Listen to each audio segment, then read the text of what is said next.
All right, everyone. Welcome to the Manifold TCG second. Ooh, something is wonky here as well. I know what that is. Everything's good. Great. Welcome to the second Player Appreciation Open for Manifold TCG. My name's Adam. And I'm Jesse. And we're going to be bringing you 4 rounds of the second big Manifold tournament ever to exist. Stream's a little bit laggy here, but at least we can see some action, which means we can chat about it, which is really all we're here to do anyway. So, to start off with, Manifold TCG is a new trading card game that we're developing here up in Bellingham, and it's a cards and a dice game. You should go look it up on mountbakergames.com. We've got some information about it, but for the most part, we've got 2 players here, LL and Noble, playing with a Eurus Vindicated Messiah deck against a Jalia and Roan deck. So, looks like our players are already getting started, and let's talk a little bit about what these decks are. So, to start off with, Noble, the one on the bottom here, he's playing Eurus. If the thing comes up, great. So, Eurus is a 45-point hero, which means you only get to play him, and you don't get to play any other heroes. He is very good with a bunch of guys that sacrifice themselves, and because you want to keep 2 characters. Because as you can see, if you only have 2 characters when you activate them, you get to roll an extra dice, and dice are good. So generally speaking, what would you expect the construction of this Eurus deck to look like? You're playing a lot of little guys, Yep. A lot of ways to perhaps sacrifice them for advantage. And then what else do you see rounding out the functionality of this 45? Well, as with any 45-point hero, you only get to play the color of that hero. Which means you're stuck with only blue cards in your Eurus deck. That means you're playing the best cards in blue that you can find, as well as all of the stuff that's specifically good with Eurus. So, because Eurus wants to keep only 2 characters around, and he can sacrifice characters to draw cards, you're looking for basically every 1-cost character you can find, because you want to play them, roll some dice, and then get them off the table in order to get to the next one. And Noble here has played a Cathedral Lookout, which is not that common of a card in most decks, but in Eurus, it's great. So Cathedral Lookout here rolls white dice, which is one of the worst dice, but when it dies, you get a Sentinel token. So you can activate it, roll an extra dice off Eurus, sacrifice it, activate the Sentinel, roll an extra dice off Eurus. Pretty nice. So one of the benefits of the white die is its energy faces. What kind of energy abilities are we looking to abuse in this Eurus deck? Well, you only get to play Eurus, and usually energy abilities are going to be on heroes, which means you're just looking at Eurus's 2 abilities here, which is E sack a character draw 2 and E modify 1. E modify 1 is quite good because any of your premium dice, that's red, blue, purple, yellow, and green, have a 2 damage side on them somewhere, which means that all your white dice, which have 2 energy faces, so 1/3 of the time you're going to hit energy, can make one of your other dice 2 damage. So you're pretty likely to just hit damage with your good dice, which is pretty nice. Certainly, very consistent. I don't think there's going to be many other energy abilities of note. Oh, I don't. Yeah, I'm briefly looking over Noble's deck list. I do not see any other there's a couple with energy abilities. There's a couple support objects in the game that have energy abilities, but none that really jump out here. Anyway, LL on the other side is playing Jalia and Roan. So to start with, Jalia on, I can pull it up here. Yes, there we go. Jalia here is a 21-point hero, so LL is playing 2 21s and a 3-point prestige. Jalia here takes some of your dice and turns it into color counters on your guys. So she makes you guys better. Roan, on the other hand, takes your little guys and makes them better in a different way. So Roan here says whenever you activate a character, you can exhaust a servo to roll red. So normally, this radar servo that you see in play for LL just rolls a black dice. But with Roan in play, you can activate something else and then exhaust the radar servo, and then it both was faster because you did it in one activation, and it rolled a red dice instead of black. So this particular deck, in a lot of trading card games, similar games that function like this, we talk about the distinction between going tall and going wide. Yeah. So the idea of going tall is that you are investing a lot of resources in creating a couple of particularly powerful objects that have very high impact. Yeah. And the idea of going wide is playing a bunch of small permanents or objects that create incremental value as they amass. So how do you find the balance between those two strategies in this kind of round Jalia deck? Yeah, so one of the benefits of going wide, like you say, is that any single target removal card gets the minimum value possible, right? If you can blow up your opponent's entire game plan with one card, that's not great. But if it takes 6 because they have 6 little guys, it's a lot harder. So that definitely, yeah, being able to create more value through the small servo plan is an easy way to sort of circumvent one of the more common downsides with Jalia decks. Yep. Where cards like your Animus Golem that I believe we see in play. That's what I was about to talk about. Yep. Are very vulnerable to removal and can basically disrupt your entire game plan if they're taken off the. Yep. So the exact opposite of anything Roan is doing here is Animus Golem. Animus Golem here, whenever you put counters on it, it gets twice as many. Well, it gets an additional, but for the most part, that means twice as many. You only put it one on at a time. Jalia putting counters on Animus Golem is a tried and true classic, because Jalia with the prestige rolls a green dice here, she makes 2 green dice. You immediately remove them, put the one counter on your Animus Golem, which turns into 2. Now, LL has this really neat deck, in my opinion, because instead of going for one specific strategy, which is let's see how big of an Animus Golem we can make, or going super wide with Roan, she's got 2 very different angles of attack. In some games, she makes the biggest Animus Golem you've ever seen, because she plays it, doesn't get removed, focus on Jalia. And then in other games, they work really hard to get rid of the Animus Golem, but then LL has all these little servos that are again answerable in a different manner. Right, and as we were saying earlier, this really makes the strategy far more resilient. And depending on given the amount of card selection that you have natively in this game, you really can tool your opening few turns to play whatever strategy you think is best in the matchup. Yes.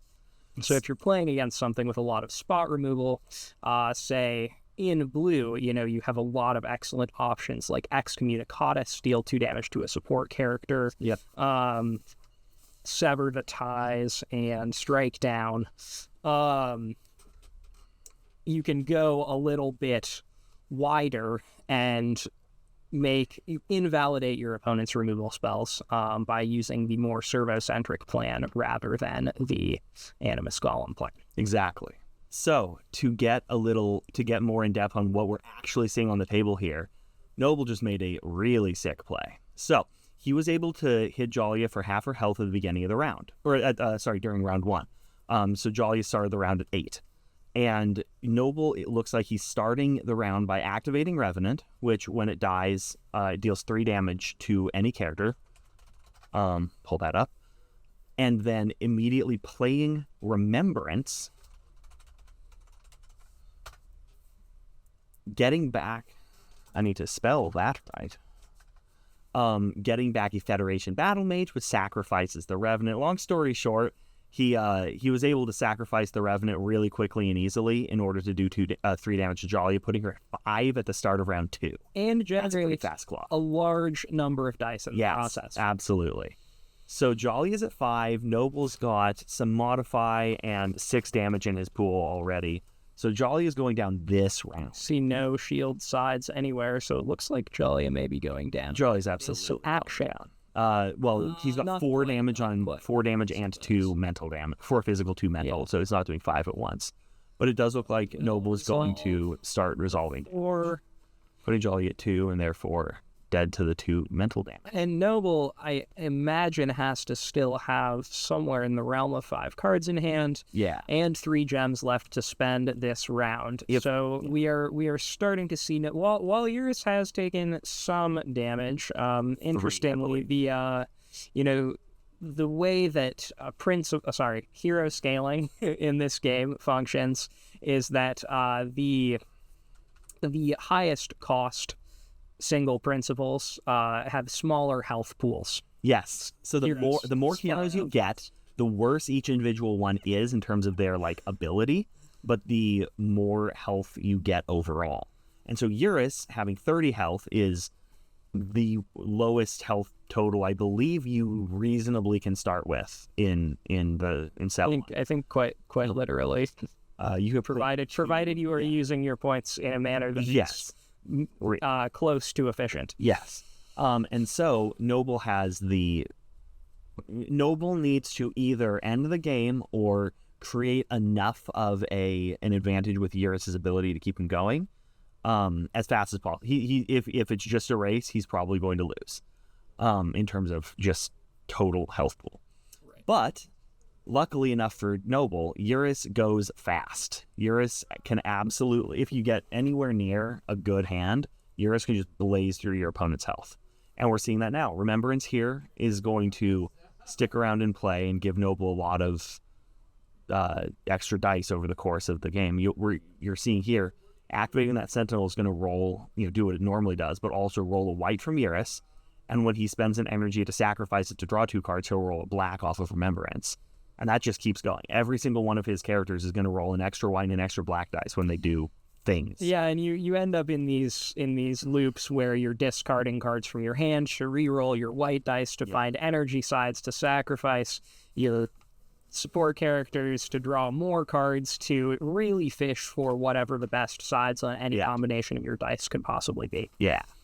And so Noble is able to take out Jolya quite early in the game. But Jolya did get 2 activations to put counters on Animus Golem. And so now this Animus Golem is proving to be a pretty threatening, pretty relevant threat, because character here. Yeah, I mean, Noble clearly doesn't have removal for it. Yeah, and I believe in this instance there are assuredly no combination of cards that could remove this Animus Golem from on this turn. Yeah. And I believe that unless 2 strike down at this, or 2 strike down. He's playing 2 strike downs in his deck. Yeah, strike down at the end of the strike down. Those are the only.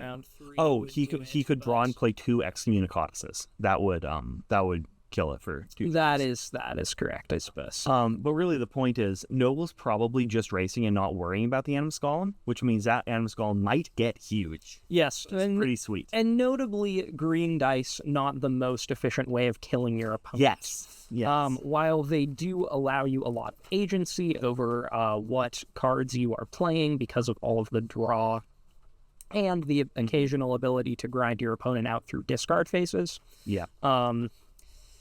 You still sometimes find yourself in a position where you have all of the cards in your hand and no damage. Yes, absolutely. And that's one of the downsides of Jolya specifically rolling green dice, putting those green dice on Animus Golem and going tall with that. Green dice don't do that much to actually kill your opponent. Indeed. Or defend yourself. They don't have a shield side. They also don't have a shield side. And Rend... energy even to do other things with. Rend is not particularly effective as a defensive measure, except in some Rend is a very feast or famine dice side. Yes. So let's see where we're at. We're activating Animus Golem, rolling a bunch of dice. Quite a bit of damage to me. Yeah, that's 2 damage, 3 damage, 4, 6, 7. That's a great roll. Because this is what LL needs. LL needs to just hit damage with all of her dice. In before change the tide. 2, 4, 6, 8, 10, 11, 12. Yeah, that 13. That is. She got 15 damage if everything goes right. If provided. And 4 gems raining even. Yeah. Okay. We see another remembrance. So this is actually. All right. Here's the. This is actually I think far from the best card that Noble could have here Yeah. because It means next round is going to be nuts. next round is going to be absurd. However, I'm not sure that Noble will actually have enough tempo to finish the job as quickly as he needs to in this position. Yeah, one of the neat things about Eurus is that all of that play one drop, activate it, sack it, play another one drop, that takes a bunch of time. Yes, it does. That is, you end up taking a lot of actions, which does, often let you kind of get the drop on your opponent after they take a definite action, like dig in. Yes. However, it can also mean that you struggle to be particularly effective in the first couple turns of any given round. Absolutely. Noble, it doesn't look like is going to kill Roan this round. I can't imagine. Yeah, there's basically no I sure hope not. Game's so much more interesting if he doesn't kill. Unless he right here and now. He would have to. I think it's not even pretty impossible. I think if you were to roll damage bases on all of your dice, you could perhaps do it. But 2, 4, 6, 8, 9, 10, 11, 12, 13, 14. 4, 5, 6. Oh, you're right. There's 9, 10, 11, 12, 13. No, it is exactly. You're right. Yeah. Okay, that's not gonna happen. Point is, we're gonna go to next round. See these okay. Jolly is gonna be at like 5. Iris is gonna be at like 12, and LL's gonna have to go as fast as possible. But like that's doable. And notably, I believe that whoever gets the opportunity to dig in this round actually is going to be at a very significant advantage. I agree. So you may see players opting not to resolve some of the final dice out of their pool in order to get that shield, which makes like I was saying, a huge difference in tempo, just in the pure amount of actions that it will take to defeat your opponent's hero. And it looks like LL is going to get that dig in here. Yeah. Something that's interesting to me is that LL still has 4 gems, right? Yes. Am I missing something? No, I believe that's correct. Which could put Noble in an extraordinarily compromised position, depending on what those 4 gems. I think LL is done and digging in, which is kind of a disaster. That's digging in right there. Oh, maybe. I have a sinking suspicion of not going to spend these gems. These gems are going to waste here, unfortunately. It's real unfortunate. And I think that Eurus is not at 27. And maybe at some point this counter will get updated. I believe that if Eurus is at 27, answering a judge call. Oh yeah, that'll do it. Okay, here we go. LL spending 3 gems. Okay. And that is search and destroy. To sabotage 2. Fantastic. So that's gonna save 4 stem the bleeding pretty intensely here. Yeah, that's great. It's like very much what we needed if we want Roan to survive the first few activations. Yep. All right, so it looks like Roan is at 10, Eurus is at 15 going into round 2. That's about digging. Yeah. And we're going into round 3 here. Really fast game. Very fast game. Well, that's just because Noble's not answering the Animus Golem, and LL is using that. At this point, we are pretty much in the epitome of a drag race. Yeah, seriously. Pedals to the metal, simply trying to find the most damage that each player can in the fewest number of activations. And usually, I'd give that advantage to the non-Eurus player. Yes, certainly. And so, and particularly, these sport characters that we have in play, we're rolling purple dice, which are effective at becoming damage eventually. However, they are not effective at being damaged right now. And so, if you activate Eurus and miss on your physical damage sides, they can help pull you out of that position. However, they are not going to create a lethal threat in the span of a couple actions, which LL certainly could do here between Animus Golem and a Roan activation. Yeah, So unfortunately, the thing that you talked about before, where 4 green counters on Animus Golem isn't actually that scary. Yeah. However, if LL rolls 7 damage again, it'll look pretty good. Yeah, it'll look great. That's what we need here. If we're LL, I suppose. And playing cards like Spotter Scope, I think, is actually great. Ooh, good. Back alley deal. Back alley deal. So back alley deal here is going to put 2 red counters on the Animus Golem. Normally puts 1, but it puts an extra one. I sure hope that's what we're doing. Yeah, that's what we're doing. Great. So it looks like LL is just going to put as much stuff on the Animus Golem as possible, activate it, then activate Roan, or activate it, exhausting a radar servo. Then activate Roan, exhausting a radar servo, using the Spotter Scope to turn something into damage. And hope that that's could 15. very easily be 15. Yeah, the hope. Yeah, the hope is that these 2 activations will roll 15. Or maybe it's 13 and we get to overcharge. Yes. Although I suppose that will take 2 actions because a large amount of our potential damage here is coming from mental. Yeah, but if you look at the other side of the table, that's a lot of 2 damage sides. 3 damage. Ooh, spicy. Yeah, so we got 4, 6. Looks like 7, 8, 9, 10. Yeah, that's all actual. Oh no, that's 2. Okay, almost actual almost. Oh, okay, but change the tide. Looking. All right, so change the tide here is, in my opinion, one of the best cards to play on the last round of the game. Oh, absolutely. Because it changes the tide. Yeah. So now the math is so different now. It's 8 damage different. That's an 8 damage swing right there. Oh yeah. 2 damage or 2 damage sides off of LL's board. No, it completely turns the world upside 2, 4, 5, 6, 7. So now Noble's got 7 damage. Yes. He had 3. Now he's got 7. Yeah, change the tide. In a world of 10 life mattering, that's showing why you should play the 3rd copy in your mono blue deck. Yeah. Let's see. Did Noble? Okay. I think Noble's playing the full free change the tide. Let's find out. So change the tide's really kind of interesting because there's a bunch of cards like this that mess with dice, and I think you don't want to be spending your first couple rounds playing cards like this. Because if you're doing this, they might look in the moment, but you're not actually using your gems to build your board. This is one of the problems with one of the decks that was traditionally good in the earlier development of this game. Yeah. That really doesn't quite function on the same level now that Tyryn Sentinels has been officially released. Is a sort of 3/15s.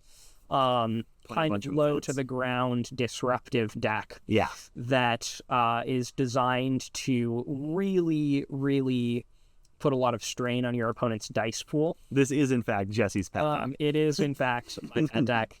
And it doesn't work quite as effectively as it does anymore because as it used to, because a lot of the dice removal spells that did actually make it to print in this set are less efficient than some of the ones that had originally been tested because they're very powerful. Yes. And Change the Tide is one of the more powerful ones to still exist. Oh, absolutely. Change the Tide probably is the most powerful, I would say. But if you're like playing 2 Change the Tides on when you have 6 gems, you're not building any. Exactly. And so it's really good at the end of the game, like we're seeing. Yes, absolutely. When you got 7 gems, you still have some opportunities to be proactive. And I mean, Change the Tide is not a bad proactive card in a situation like this where the health pools are so low. Yeah.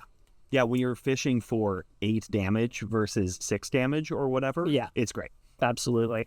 So what do we got going on here? So I think LL will not be able to count to 15. I tend to agree. It's actually honestly, it's not that far. What, 2, 4, 6 damage, and then she can still activate Roan to roll with Spotter Scope on it to roll like. There's probably 1, 2, 3. There's like 4 more premium dice coming in, which could be 8 damage, but probably won't be.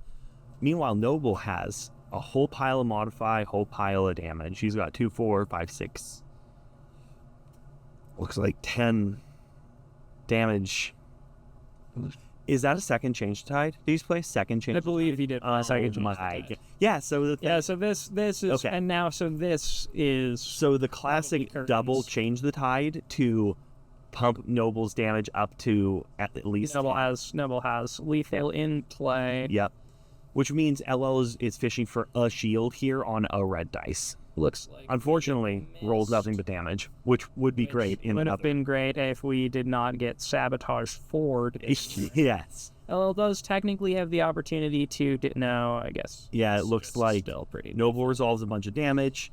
LL can't come back from that. Yep. Looks like there's the handshake. Noble, man, change the reigning champion, will change the tide to win round 1. Yeah. This was actually looking quite promising for LL before the double. Yeah, and tide. I do really like the construction of LL's deck. I think there's a lot going on. The diversity of your threats, the ability to really be flexible in your game plan is something that's very powerful, particularly in this format that we play, which is a single game. Yes, we're playing best of ones. You don't get the opportunity for a sideboard or something of the like that you would in other card games, so you really need to build that flexibility into whatever 45 cards you decide to submit. Yep. And so LL has done a fantastic job of that here, and really, like, I think in a world in which there was really anything going on other than to change the tides from this mono blue deck, absolutely would have looked very far ahead. Because Noble just had a bunch of proactive stuff, like then it takes just too many actions. It just takes too long. Far too many actions. I think LL actually literally wins that game. Yeah, this round and gets to 15 damage. Yes. Kills Noble. Indeed. If Noble didn't have ways to disrupt those dice. Yeah. Cool. Yeah. So it looks like that's going to be the end of round 1 here. We've got 20-something minutes until the next one will begin, and I think that means we're going to cut to a break because we could just jabber on for 20 minutes, but that's what the next couple rounds. We are. Yeah. Right. So we will be back in a little bit with the next round. Hope you guys stay tuned and come back in like 20 minutes, and we'll be here for the next one. Thanks for watching. Be right back.